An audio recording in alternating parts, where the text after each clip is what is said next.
Hello friends, welcome back to our YouTube channel Naukri for you. दोस्तों, आज हम लोग देखने वाले हैं एडिटोरियल 2024 न्यू करंट अफेयर के बुक से न्यूज@365 के पार्ट 2 को। दोस्तों, अगर आप हमारे चैनल पर नए हैं तो प्लीज़ हमारे चैनल को सब्सक्राइब करेंगे। अगर आपको हमारी वीडियोस पसंद आती हैं या आपको हेल्पफुल लगती हैं तो हमारी वीडियोस पर लाइक और कमेंट करना मत भूलिएगा और इसे अपने दोस्तों के साथ ज़रूर शेयर कीजिएगा। तो चलिए दोस्तों, शुरू करते हैं आज की इस वीडियो को। तो सबसे पहले है विश्व जनसंख्या संभावना रिपोर्ट 2024। हाल ही में संयुक्त राष्ट्र के आर्थिक एवं सामाजिक मामलों के विभाग ने विश्व जनसंख्या संभावना रिपोर्ट जारी की है। उसके मुख्य बिंदु हैं। 11 जुलाई को जारी विश्व जनसंख्या संभावना 2024 रिपोर्ट में कहा गया है कि आने वाले 50 से 60 वर्षों में विश्व की जनसंख्या में वृद्धि जारी रहने की उम्मीद है। वर्ष 2080 के दशक के मध्य में वैश्विक जनसंख्या लगभग 10.3 बिलियन के उच्चतम शिखर पर पहुंच जाएगी। वहीं 2024 में यह 8.2 बिलियन जनसंख्या होगी। शिखर पर पहुंचने के बाद वैश्विक जनसंख्या में धीरे धीरे गिरावट शुरू होने के अनुमान है, जो सदी के अंत तक 10.2 बिलियन जनसंख्या तक गिर सकती है। जन के समय जीवन प्रत्याशा 2024 में 73.3 वर्ष तक पहुंच गई है। भारतीय संदर्भ अनुमान है कि 2024 में भारत की जनसंख्या 1.45 अरब होगी। 2060 के दशक के आरंभ में भारत की जनसंख्या 1.7 अरब हो जाएगी। इसके बाद 12% की कमी आएगी। इस सदी में भारत विश्व का सबसे अधिक जनसंख्या वाला देश बना रहेगा। हाल ही में जारी UNFPA state of world population report के अनुसार भारत की जनसंख्या अनुमानतः 144 करोड़ तक पहुंच गई है। भारत की कुल जनसंख्या का 68% हिस्सा 15 से 64 वर्ष की आयु के बीच है। अगला देखते हैं अनुच्छेद 244 है।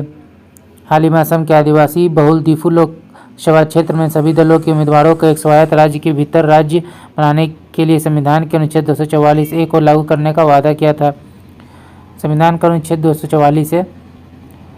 अनुच्छेद 244A को 22वें संविधान संशोधन अधिनियम 1969 द्वारा शामिल किया गया। यह संसद को असम राज्य के भीतर छठी अनुसूची में निर्दिष्ट सभी या कुछ आदिवासी क्षेत्रों को शामिल करते हुए एक स्वायत्त राज्य स्थापित करने के लिए कानून बनाने की अनुमति देता है। संविधान की छठी अनुसूची तथा अनुच्छेद 244A में अंतर। छठी अनुसूची के तहत आदिवासी क्षेत्रों में विकेंद्रीकृत शासन के पहले से ही निर्वाचित प्रतिनिधियों वाली परिषदें मौजूद हैं। हालांकि इन परिषदों के पास सीमित शक्तियां हैं। वे कानून प्रवर्तन को नियंत्रित नहीं कर सकते और उसका वित्तीय अधिकार भी सीमित है। दूसरी ओर अनुच्छेद 244 से जनजातीय क्षेत्रों को अधिक स्वायत्त शक्तियां प्रदान करता है। इनमें सबसे महत्वपूर्ण शक्ति कानून एवं व्यवस्था पर नियंत्रण है। अगला देखते हैं Hurun global unicorn index 2024। Hurun research institute ने ग्लोबल यूनिकॉर्न इंडेक्स 2024 जारी किया। रिपोर्ट के अनुसार भारत का स्टार्टअप इकोसिस्टम धीमा हुआ तथा 2017 के बाद पहली बार भारत में यूनिकॉर्न की संख्या में गिरावट आई है। मुख्य बिंदु वर्ष 2023 में भारत में यूनिकॉर्न की संख्या 67 थी, जो वर्ष 2022 में यूनिकॉर्न की संख्या 68 से 1 कम है, यानी कि अभी 1 कम हो गई है। संयुक्त राज्य अमेरिका और चीन के बाद भारत विश्व में यूनिकॉर्न का तीसरा सबसे बड़ा केंद्र है। 703 यूनिकॉर्न के साथ अमेरिका इस सूची में शीर्ष पर है, जबकि 340 यूनिकॉर्न के साथ चीन इस सूची में दूसरे स्थान पर है। शहर के हिसाब से बेंगलोर 32 यूनिकॉर्न के साथ 7वें स्थान पर है। मुंबई 14 यूनिकॉर्न के साथ 19वें स्थान पर है। यूनिकॉर्न वे स्टार्टअप है जिनका मूल्य कम से कम $1 अरब है तथा जो अभी तक किसी सार्वजनिक एक्सचेंज में सूचीबद्ध नहीं रहे हैं। अगला देखते हैं भारत में नवीकरणीय ऊर्जा क्षमता। भारत दुनिया का तीसरा सबसे बड़ा ऊर्जा खपत वाला देश है। भारत में नवीकरणीय ऊर्जा स्थापित क्षमता में विश्व में चौथे स्थान पर है। पवन ऊर्जा क्षमता में चौथे तथा सौर ऊर्जा क्षमता में भी 5वें स्थान पर है। इंटरनेशनल नवीकरणीय ऊर्जा एजेंसी नवीकरणीय क्षमता सांख्यिकी 2023 के अनुसार भारत की स्थापित गैर जीवाश्म ईंधन क्षमता पिछले 8.5 वर्षों में 396% बढ़ी है और 190.97 गीगावाट बड़े हाइड्रो परमाणु सहित से अधिक है, जो देश की कुल क्षमता का लगभग 44% है। स्थापित सौर ऊर्जा क्षमता पिछले 9 वर्षों में 30 गुना बढ़ गई है और फरवरी 2024 तक 75.57 गीगावाट है। स्थापित पवन ऊर्जा क्षमता 45.15 गीगावाट हो गई है। बायोमास 10.2 गीगावाट, लघु जल विद्युत 4.99 गीगावाट, बड़े हाइड्रो 46.92 गीगावाट, अपशिष्ट से ऊर्जा 0.58 गीगावाट। भारत के प्रमुख निर्धारित लक्ष्य वर्ष भारत 2030 तक 500 गीगावाट नवीकरणीय ऊर्जा स्थापित क्षमता विकसित करने का लक्ष्य निर्धारित किया है। वर्ष 2030 तक देश की अर्थव्यवस्था की कार्बन तीव्रता को 45% से कम करने का लक्ष्य रखा है। वर्ष 2030 तक 5 5 मिलियन मीट्रिक टन प्रतिवर्ष हरित हाइड्रोजन का उत्पादन और 2070 तक नेट जीरो कार्बन उत्सर्जन का लक्ष्य प्राप्त करना है। 2030 तक कार्बन उत्सर्जन को 1 बिलियन टन तक कम करना है। अगला देखते हैं स्टेशन शिव शक्ति। हाल ही में अंतर्राष्ट्रीय खगोल संघ IAU ने चंद्रमा पर चंद्रयान 3 के विक्रम लैंडर के लैंडिंग स्थल के लिए स्टेशन शिव शक्ति के नाम को आधिकारिक रूप से मंजूरी दे दी है। शिव शक्ति बिंदु यह निर्देशांक 69.373 डिग्री S 72.319 डिग्री E पर चंद्र क्रेटर मैनिजिनस C और सिम्पेलियस N के बीच स्थित है। स्टेशन शिव शक्ति नाम भारतीय पौराणिक कथाओं में प्रकृति के द्वैत को दर्शाता है, जो पुरुष शिव और स्त्री शक्ति दोनों पहलुओं का प्रतिनिधित्व करता है। 26 अगस्त 2023 को भारतीय प्रधानमंत्री ने घोषणा की थी कि जिस स्थान पर चंद्रयान 3 का मून लैंडर उतरा था उसे शिव शक्ति के नाम से जाना जाएगा। प्रधानमंत्री ने हिमालय से कन्याकुमारी तक भारत को जोड़ने में इन नामों के महत्व पर जोर दिया है। प्रधानमंत्री ने पहले चंद्रयान 2 दुर्घटना स्थल का नाम तिरंगा पॉइंट रखा था, जबकि पूर्व राष्ट्रपति APJ अब्दुल कलाम ने चंद्रयान 1 के लैंडिंग स्थल के लिए जवाहर पॉइंट का सुझाव दिया था। अगला देखते हैं गगनयान मिशन। हाल ही में प्रधानमंत्री ने भारत के क्रू अंतरिक्ष मिशन गगनयान के लिए 4 अंतरिक्ष यात्रियों के नाम की घोषणा की है, जिसमें नाम जो है प्रशांत बालाकृष्णन नायर, अंगद प्रताप, अजीत कृष्णन और शुभांशु शुक्ला है। ये सभी भारतीय वायुसेना में विंग कमांडर या ग्रुप कैप्टन के पद पर हैं। गगनयान मिशन में मानव युक्त और मानव रहित दोनों मिशन शामिल है। गगनयान कार्यक्रम में अल्पावधि में निम्न पृथ्वी कक्ष में मानव अंतरिक्ष उड़ान के प्रदर्शन की परिकल्पना की गई है और ये लंबे समय में एक निरंतर भारतीय मानव अंतरिक्ष अन्वेषण कार्यक्रम की नींव रखेंगे। गगनयान कार्यक्रम की कुल लागत 9,023 करोड़ रुपए है। पहला मानव रहित गगनयान 1 मिशन अंतिम मिशन के लिए प्रौद्योगिकी की तैयारी की जांच करने के एक परीक्षण उड़ान 2024 के अंत तक शुरू होने वाली है। गगनयान के सभी मिशनों के लिए इसरो अपने LVM-3 रॉकेट का उपयोग करेगा। इस मिशन का उद्देश्य पर्यावरण नियंत्रण और जमीन समर्थन प्रणाली के बिना क्रू मॉडल की विशेषता वाली प्रौद्योगिकी तत्परता का आकलन करना है। अगला देखते हैं नीतीश डिवाइस। हाल ही में बिहार राज्य आपदा प्रबंधन प्राधिकरण ने नीतीश डिवाइस लॉन्च किया है। नीतीश की जो मुख्य विशेषताएं देख लेते हैं। नीतीश का फुल फॉर्म होता है novel initiative technological intervention for safety of human lifes. Nitish device को भारतीय प्रौद्योगिकी संस्थान पटना के सहयोग से निर्मित किया गया है। यह एक अलर्टिंग डिवाइस है। इसके माध्यम से 30 मिनट पहले ही आपदा की सूचना मिलने लगेगी, जिससे व्यक्ति सतर्क हो जाएंगे। यह वज्रपात, बाढ़, अत्यधिक गर्मी, शीतलहर जैसी आपदाओं से भी चेतावनी देगा। बिहार राज्य आपदा प्रबंधन प्राधिकरण ने पेंडेंट की शक्ल के इस डिवाइस का नाम नीतीश रखा है। हिंदी रूपांतरण नीत तीव्र एवं शक्तिशाली जीवन सुरक्षा कवच। यह शरीर की ऊर्जा से चार्ज होगा। अगला देखते हैं वार्षिक असमानता रिपोर्ट 2024। हाल ही में दावोस में वर्ल्ड इकोनॉमिक फोरम की 54वीं वार्षिक बैठक में ऑक्सफैम की इकोनॉमिक सर्वे रिपोर्ट प्रस्तुत की गई। मुख्य बिंदु पूरे विश्व में आर्थिक समानता तेजी से बढ़ी है। दुनिया के 5 सबसे अमीर व्यक्तियों की संयुक्त संपत्ति 13 वर्षों में दुगनी बढ़ी है, जो 4 साल में कई बड़े देश के GDP वृद्धि से ज़्यादा है।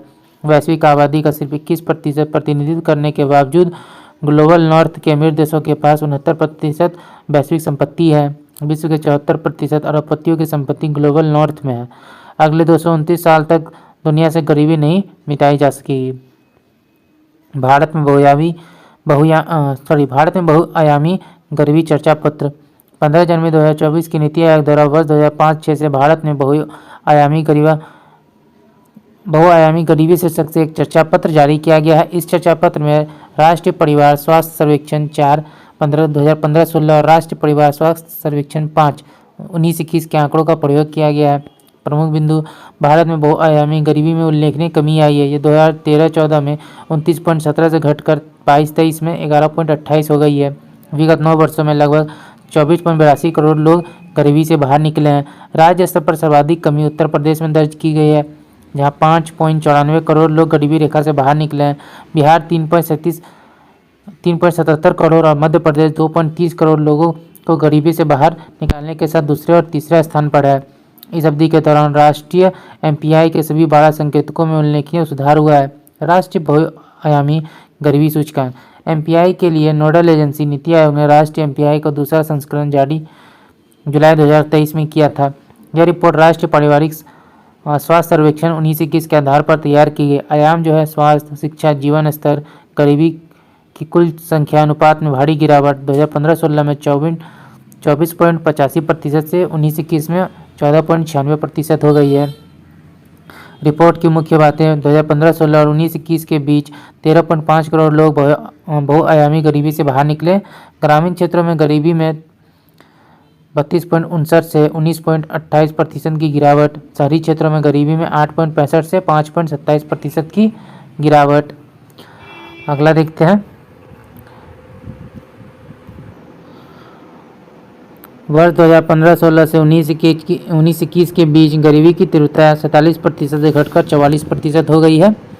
MPI मूल्य में सुधार 2015-16 में 0.177 से 2019-20 में 0.066।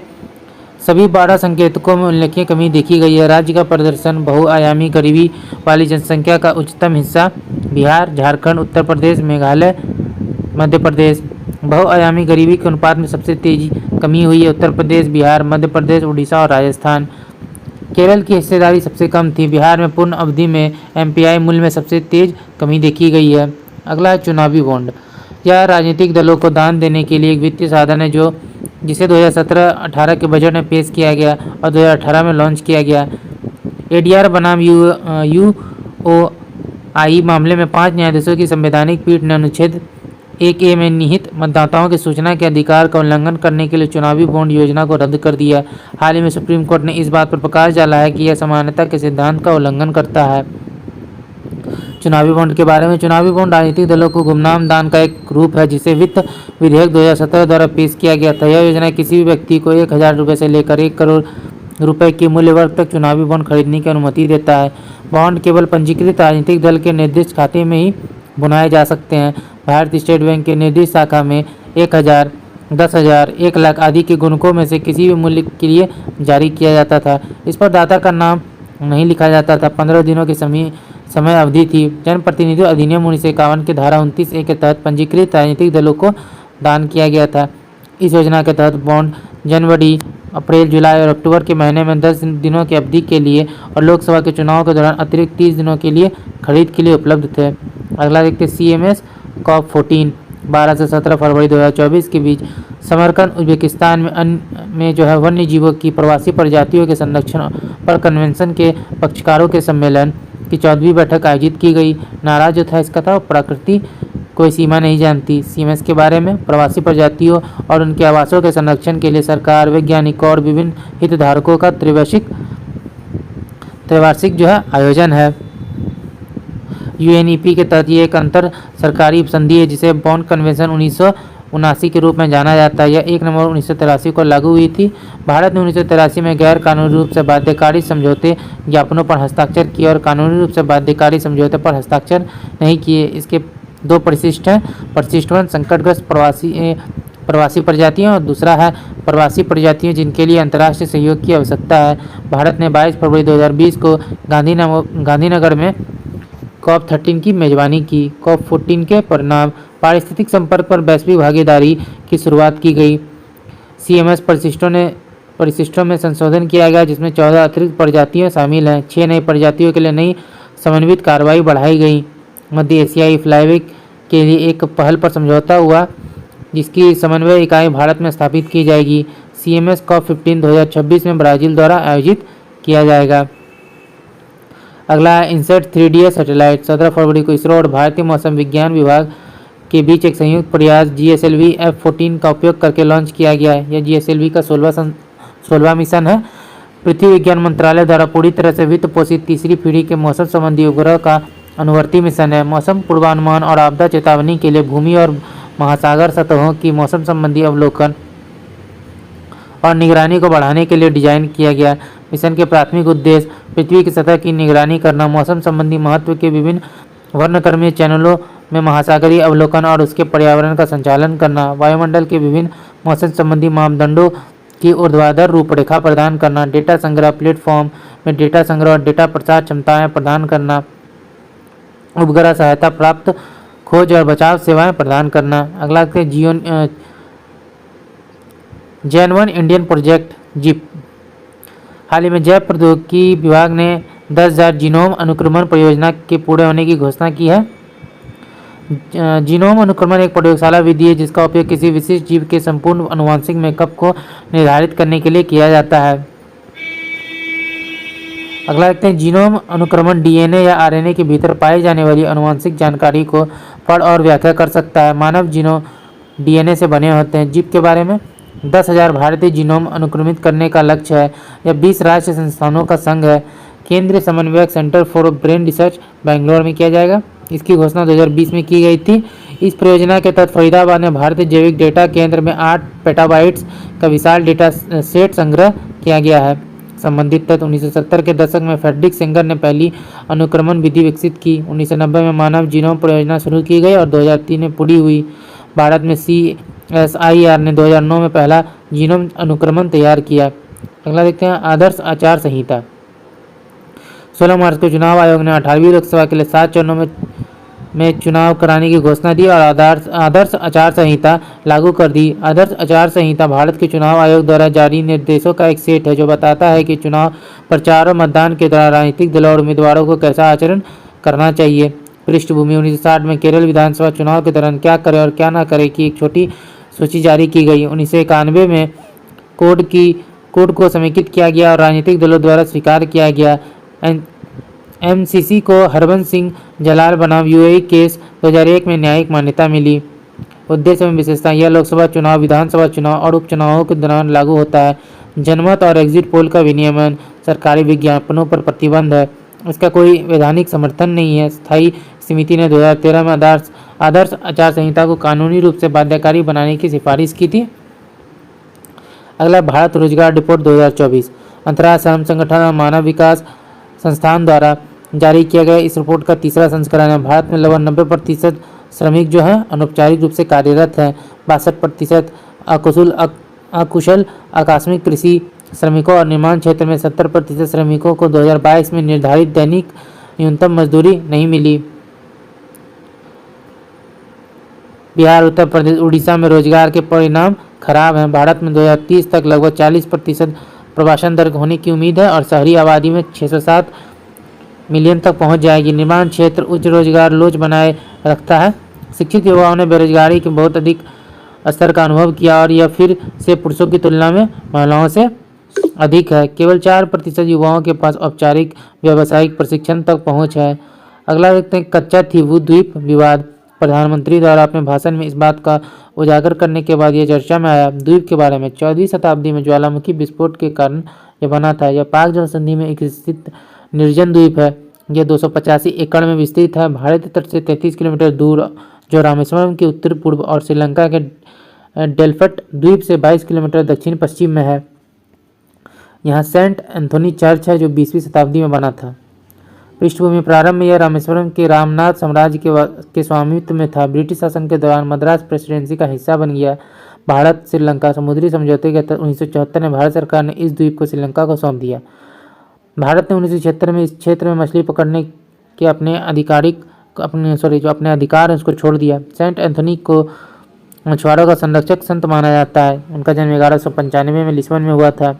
अगला देखते हैं, इंडिया AI मिशन। केंद्रीय मंत्रिमंडल ने अगले 5 वर्षों के लिए 10,372 करोड़ के परिव्यय के साथ इंडिया AI मिशन को मंजूरी दी। उद्देश्य व्यापक पारिस्थितिक तंत्र बनाना, AI नवाचार को बढ़ावा देना, सभी क्षेत्रों में AI के उपयोग को प्रोत्साहित करना और सामाजिक लाभ के लिए अत्याधुनिक तकनीक का उपयोग करना। विजन है इसका, भारत में AI बनाना और AI को भारत के लिए काम करना। नोडल मंत्रालय, इलेक्ट्रॉनिक्स और सूचना प्रौद्योगिकी मंत्रालय।